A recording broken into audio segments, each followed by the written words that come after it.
شکر کیجیے، صرف شکر۔ اس طرح بھی سوچیے، آپ کا پریشان کرنے والا بچہ کئی بانجھ لوگوں کا خواب ہے۔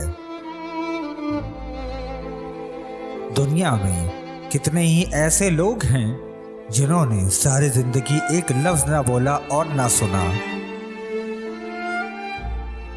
آپ کی خوشی کئی اداس لوگوں کا خواب ہے۔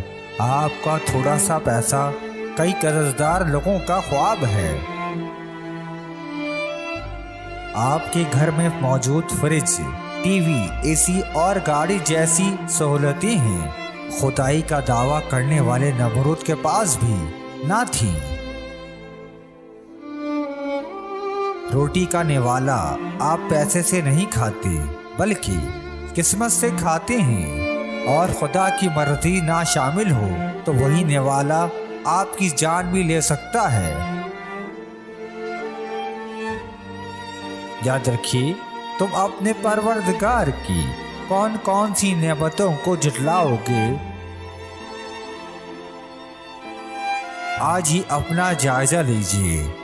اگر آپ کو اچھا لگے تو اس ریکارڈنگ کو فارورڈ کیجیے، ہو سکتا ہے آپ کی وجہ سے کوئی شکر ادا کرنے والا بن جائے۔ جزاکم اللہ۔